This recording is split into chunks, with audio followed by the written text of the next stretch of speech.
வந்து ஃபைனலாக வந்து நியூசிலாந்து வந்தோம். நியூசிலாந்தில் வந்து ஆப்பிள் ட்ரீயை பார்க்குறது தான் நம்மளோட ஒரே குறிக்கோள். ஆப்பிள் ட்ரீயை பார்த்தாச்சு. இங்கே பாருங்கள், ஆப்பிளோட ஒரு ஐஸ்கிரீமு இதான் ஆப்பிள். இது வந்து ஆப்பிள் நாய் ஜாக்கிரதைன்னு வந்து போர்டு வச்சுருக்காங்க. அதை பாருங்கள் நீங்களே, நாய்கள் ஜாக்கிரதைன்னு சொல்லி போர்டு வச்சுட்டாங்க. நம்ம இதுக்கு மேலே உள்ளே போனால் நம்மளை கடிச்சு சாப்பிட்றோம். இப்போ நம்ம கூட வந்தவங்களாம் நம்மளை வரைக்க பார்க்குறாங்க.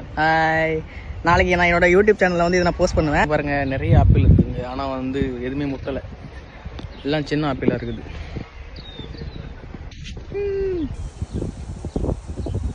ஆப்பிள் தோட்டங்களே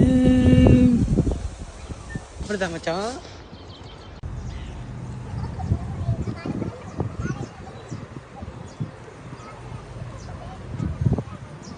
நியூசிலாந்து வந்துட்டு ஆப்பிள் ட்ரீயை பார்க்க வந்தோம். ஒரு வழியாக ஆப்பிள் ட்ரீயை பார்த்தாச்சு. ஆனால் வந்து பின்னாடி இருக்க ஆப்பிள் ட்ரீ அது 3 தான்.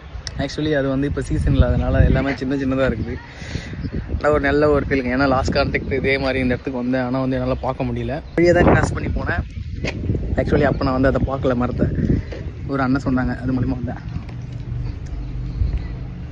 ஒரு வழியாக ஆப்பிளை பார்த்தாச்சுங்க. அதில் தெரியாதனமாக 2 பறித்து பாக்கெட்டில் வேறு போட்டுட்டு வந்துட்டேன்.